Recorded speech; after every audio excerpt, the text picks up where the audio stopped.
नमस्कार, आप देख रहे हैं सत्य श्यामला न्यूज चैनल।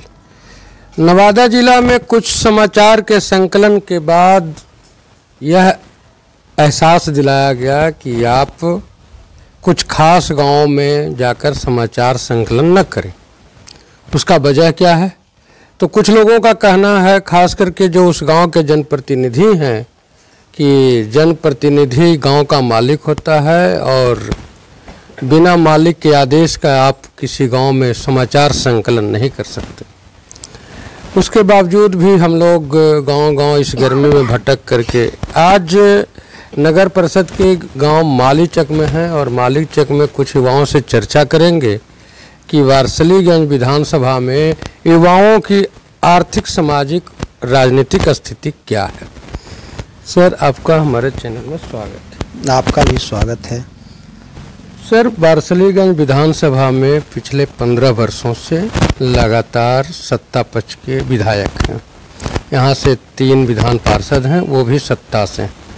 और 1 साल पहले सत्ता पक्ष के ही एक सांसद जीते हैं, जिन्हें लोग आज नवादा के लोग उन्हें विकास का महामानव कहते हैं। इन सभी जनप्रतिनिधियों से वारसलीगंज के युवाओं को क्या लाभ मिला? हमको तो ऐसा दिखाई पड़ रहा है कि 1 रुपया भी लाभ नहीं मिला है। जो बिचौलिया हैं, जो उनके थैला ढोने का कार्य कर रहे हैं, उनको लाभ मिल रहा है, उनको चापाकल दे रहे हैं। प्रधानमंत्री ये सब योजना से वंचित होने के लिए जल नल योजना चलाए कि प्रत्येक घर में स्वयं जो है जल चला जाए। उसके बाद भी अभी योजना चल रहा है कि चापाकल का भी योजना आ रहा है फंड में, विधायक फंड में भी आता है, सांसद फंड में भी आता है। वह चापाकल उस बिचौलिया को दिया जाता है जो उनका झोला ढोने का कार्य कर रहा है। वह क्या करता है कि अपना ज़मीन में बिठा लेता है चापाकल को। और वीडियो सीओ तो जानते हैं कितना भ्रष्ट पदाधिकारी है अभी के समय में, कहाँ नहीं जा सकता है। उसमें आते हैं, जांच करते हैं, कुछ पैसा उसा लेते हैं, कमीशन वगैरह, और ओके कर देते हैं, उनका बिल बन जाता है। आज देखा जाए जितना चापाकल सरकारी गड़ाया गया है, एक भी बाहर में आम जनता के लाभ के लिए नहीं है। सारा का सारा सब घर में पैक हो चुका है, इस पर कोई देखने वाला नहीं है। यही तो विकास हो रहा है।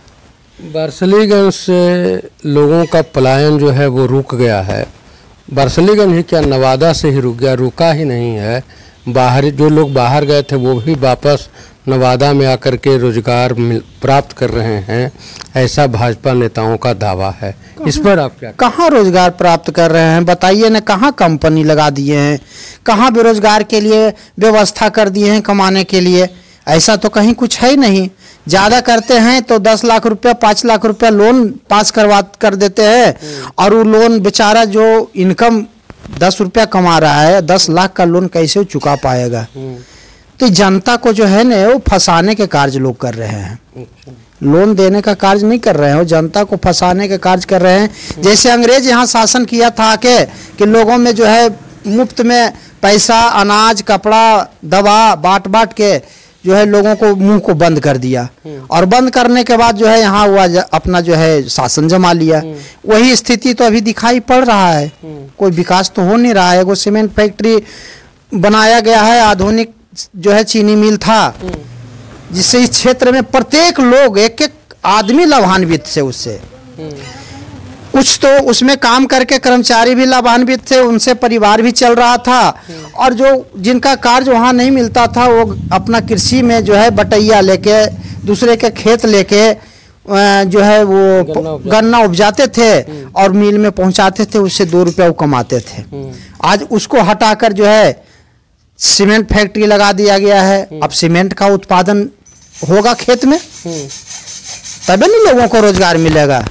वर्कर तो अभी देख रहे हैं, फिलहाल उसमें जितना वर्कर काम कर रहा है, कोई लोकल वर्कर नहीं है। दिखा दें तो जरा सो कोई भी कि एक आगो लोकल वर्कर उसमें काम कर रहा है, सब बाहरी वर्कर काम कर रहा है उसमें। तो यहाँ के तो जनप्रतिनिधियों का कहना कि यहाँ भारी संख्या में उसमें रोजगार मिलेगा। लाभ उठा रहे हैं, जनप्रतिनिधि लोग जो हैं उससे लाभ उठा रहे हैं, इसलिए उसका गुणगान कर रहे हैं। बाकी और आम जनता को कोई लाभ नहीं मिल रहा है, हर लाभ से वंचित हैं। अरे पहले मिल था, उसका खाली जगह में जो है लोग यहाँ 150 को दौड़ धूप के अपना मेहनत करके जीविका उपार्जन के लिए जो है पुलिस वगैरह बनता था, वो भी बंद हो गया। बुजुर्ग लोग अपना स्वास्थ्य ठीक करने के लिए टहलने आते थे, सुबह शाम वॉकिंग करते थे, वो भी जो है बंद कर दिया गया। बुजुर्ग भी रोगग्रस्त हो गए पूरे तरह से। बाल बच्चा खेलता था, बाल बुतरू वहाँ खेलता था, मनोरंजन करता था, शरीर का विकास होता था, वो भी बंद कर दिया गया। तो यहाँ तो जैसे चूहा को निकालने के लिए लोग धुक्की लगा देते हैं ना, उसी तरह वारसिलीगंज में भी धुक्की लगाया जा रहा है। जनता इस बात को समझ नहीं रही है। क्या होता है? दुखी होता है कि अब उसको पूरी तरह से घेर दीजिए, वो अकबका के से उससे निकलना शुरू कर देगा वो, और जब निकलना शुरू करेगा तो आगे में तो है वो लगा हुआ है मारने के लिए लोग। यानी चूहा के बिल के पास धुआं करना। उससे अकबका कर वो निकलता है और शिकारी उसको जान मार देता है। अच्छा। वही स्थिति बन रहा है हर जगह। यहाँ शिकारी जाल बिछाया और तो क्या, यही हो रहा है। सीमेंट फैक्ट्री लग चुका है, उससे डस्ट उड़ेगा, लोगों को परेशानी होगी, बीमारी होगी। जो 10-20 रुपया कमाएंगे वो डॉक्टर के यहाँ देंगे और परेशानी रखा ही रह जाएगा, कोई निदान नहीं निकल पाएगा। कहाँ विकास हो रहा है, क्या विकास हो रहा है बताइए न। लोग कह रहे हैं कि पहले वारसिलीगंज से बिहार शरीफ जाने में या वारसिलीगंज से नवादा जाने में बहुत समय लग जाता था। अब वारसिलीगंज से लोग निकलते हैं, अब मिनटों में नवादा पहुंच जाते हैं और आधा घंटा में बिहार शरीफ पहुंच जाते हैं। बिहार सरकार की बस चल रही है यहाँ एक्सप्रेसवे, और रोड भी एक्सप्रेसवे बना हुआ है, इसलिए आने जाने में सुविधा होती है, कोई भारी बात नहीं है। और यहाँ के लोग को जो है अब मोटरसाइकिल वगैरह जो है गाड़ी वगैरह से जाना नहीं पड़ता है। यहाँ सरकार जो है हेलीकॉप्टर का व्यवस्था कर दी है कि 2 मिनट में चढ़िए और 2 मिनट में नवादा उतर जाइए। अच्छा। इतना जाम रहती है सर, आप वारसिलीगंज मार्केट में जाके देखिए कि अगर कोई पेशेंट, इमरजेंसी पेशेंट अगर रहे तो उसकी जो है मृत्यु अकस्मात हो सकती है, ऐसा जाम लगा हुआ है वारसिलीगंज खाली बाजार में। अच्छा। यह सोच लीजिए कि नवादा जाने में कितना समय लगेगा। जब वारसिलीगंज बाजार से निकलने में समय लग सकता है 2 घंटा, तो नवादा जाने में कितना समय लग सकता है, अनुभव कीजिए इस बात का। ये लोग हवा उड़ा रहे हैं। अच्छा। सुनने में आया है कि ये गया किउल रेलखंड में कई रेलगाड़ियां मिल गई है, जिससे दिल्ली, मुंबई, अयोध्या न जाने कहां कहां जाना भी यहाँ के लोगों को आसान हो गया है। और वो लोग जाते हैं, धार्मिक कार्य भी करते हैं और अर्थोपार्जन के लिए भी दूर दूर तक कम पैसे में चले जा रहे हैं। हाँ चला है, वो वंदे भारत ट्रेन चली है। अच्छा। वो प्रत्येक पब्लिक को, जो गरीब गुरिया पब्लिक है, जो मजदूरी करते हैं, उनको बैठा कर जो है ले जाता है। अच्छा। यही सब तो ट्रेन चला है यहाँ, और यही जनता को राहत मिला है ट्रेन चलाने से।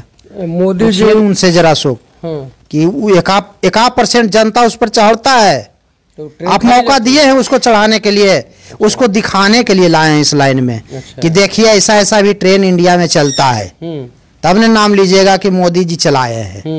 भाई तो मोदी जी तो चलेबे किए हैं, लेकिन वो चलाए किसके लिए, यह जानकारी तो लोगों को है नहीं। अच्छा। वो लखपति जो हैं, जो बिजनेसमैन, बड़ा बिजनेसमैन है, जो सरकार से 10-20 करोड़ कर्जा लेके वो अपना बिजनेस चला रहे हैं, वही आदमी उसका इस्तेमाल कर रहे हैं, वंदे भारत का। बाकी जनता के पास कहाँ उतना रुपया है। वारसिलीगंज में रुकती है नहीं, नो स्टॉपेज है उसका। अच्छा। वारसिलीगंज में, वो वारसिलीगंज में खाली दिखाने के लिए आती है जनता। यहाँ के लोग देखते हैं कि यह वंदे भारत ट्रेन ऐसा है और यह जा रही है। तो वारसिलीगंज के लोग सांसद महोदय का पीठ थपथपाते हैं। सांसद जी तो बहुत कामयाब आदमी है, उनको अभी 2 पैर नहीं है, 4 पैर हो गया है। हाँ।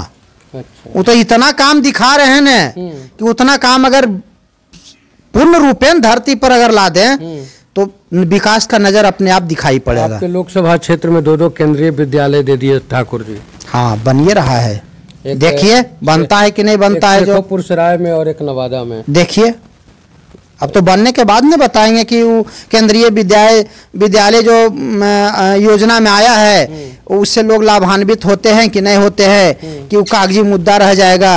एक रेफरल अस्पताल बना हुआ है, कांग्रेस के समय में बना था, आप देखिए माफीगढ़ पर उसमें तो हमको लगता है कि बैल बकरी का भी इलाज होता तो अति उत्तम रहता, आदमी तो दूर गया। अच्छा, यहाँ रेफरल अस्पताल भी है। अच्छा, एक समय जिस समय कांग्रेस का शासन था उस समय बना था वहाँ, लेकिन उसमें जाके देखिए तो उसमें हमको लगता है चूहा बकरी भेड़ रहता है, वो भी नहीं रहता है डर से, इसलिए कि इतना उसमें घास तास उगा हुआ है कि इतना सांप बिच्छा है कि उस पशु पक्षी भी उसमें रहने से डरता है। अच्छा, रेफरल अस्पताल है कहाँ पर? बारसलीगंज। इसी जगह है ये बारसलीगंज मार्केट जो है उससे पश्चिम साइड करीब लगभग मान के चलिए 100-200 मीटर की दूरी पर है। अच्छा, वो गढ़ पर बोलते हैं। अच्छा, वहीं पर जिधर माफी गांव है। माफी गांव है, बस माफी गांव जाने के रास्ते में क्रम में ही मिलते हैं वो। अच्छा अच्छा, आप उसका निरीक्षण करके देखिए जाके।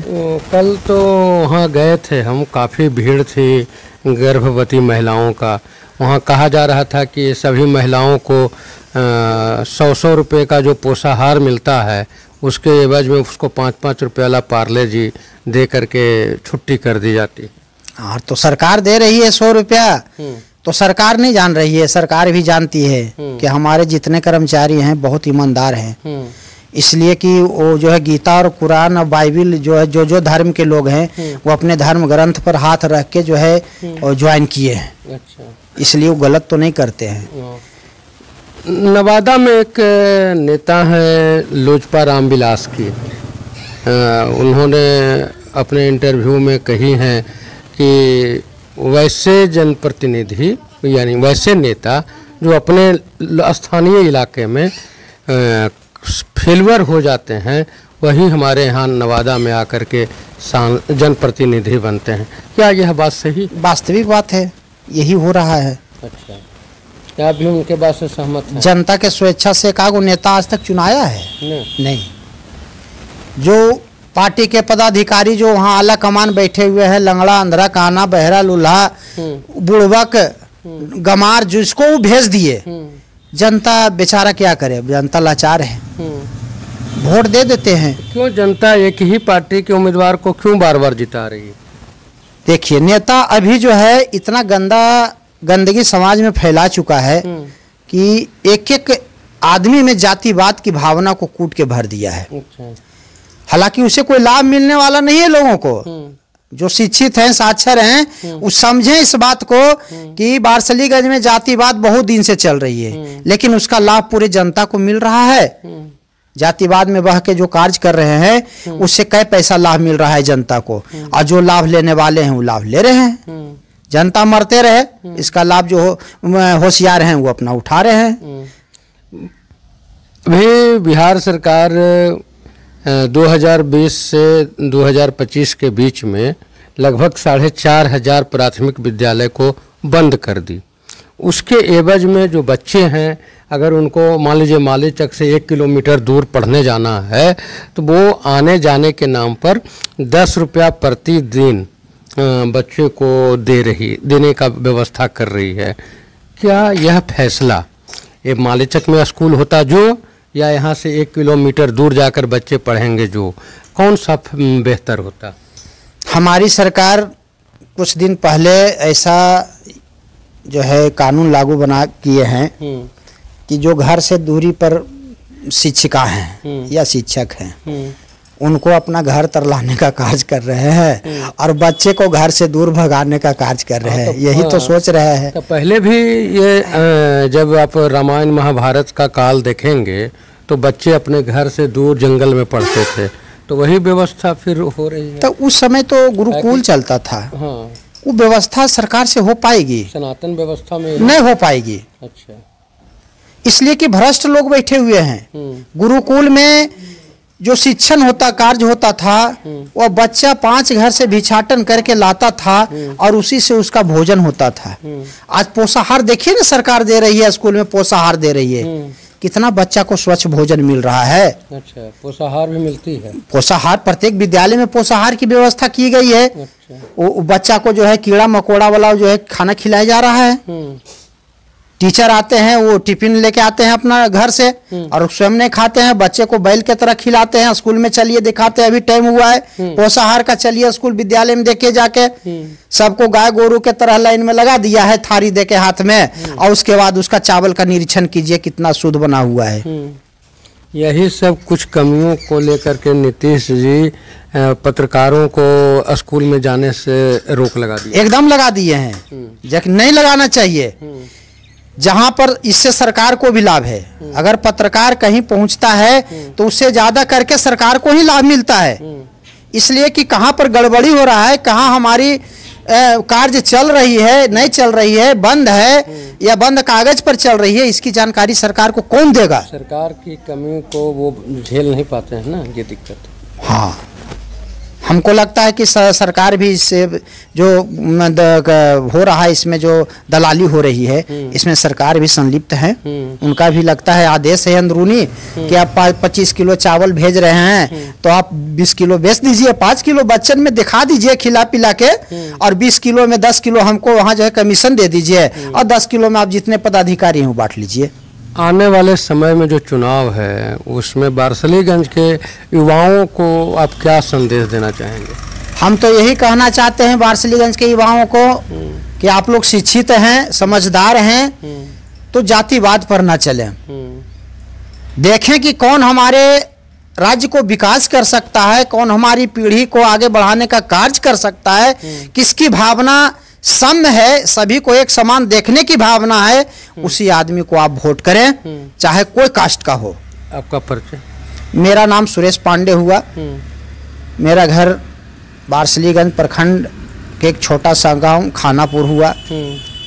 मैं विश्व हिंदू परिषद बजरंग दल का कार्य करता हूँ। आप विश्व हिंदू परिषद से हैं, उसके बाद भी सरकार की कमियों को गिनाते हैं? क्यों नहीं गिनाएंगे, हम अपना उनको समझ रहे हैं। अगर वो गलत कार्य करते हैं तो हम लोग को लोग ताना मारते हैं कि आपकी सरकार ऐसे कर रही है, तो मेरा काम है कि सुझाव देना। अब सरकार इस बात को समझे या विपरीत समझे या सही समझे, वो समझना उनका कार्य है। लेकिन जो कमी है, जो परिवार में कमी होता है, परिवार के सदस्य ही बोलते हैं कि यह कमी है, दूसरा कोई नहीं बोल सकता है। दूसरा तो चाहता है कि गलत होते जाए, वो बदनाम होते जाए, और जो है सब कार्य में विफल हो जाए, विफलता आ जाए। इसलिए जो समझे सरकार। निंदक नियरे राखिए आंगन कुटी छवाए, बिन साबुन पानी बना निर्मल करे सुहाए। यही कहावत इनके साक्षात्कार में दिखती है। सरकार को ही नहीं, जनप्रतिनिधियों को जो क्षेत्र के विकास में लगे हैं उनको भी समझना चाहिए, और आम जनता को भी देखना चाहिए कि युवाओं की भविष्य के लिए कौन तत्पर है, कौन। हम बाहर जा रहे हैं, बाहर में जो हमें अपमानित किया जा रहा है, उस अपमान से हमें बचाने के लिए कौन काम कर सकता है, उसके लिए हम भी अग्रसर हों। सर, आपने जो समय दिया उसके लिए धन्यवाद। आपको भी धन्यवाद। जुड़े रहें, देखते रहें हर एक समाचार पर, बिना कोई लाग लपटाव का, बिना किसी पेड न्यूज का आप तक खबर पहुंचाते रहेंगे। धन्यवाद।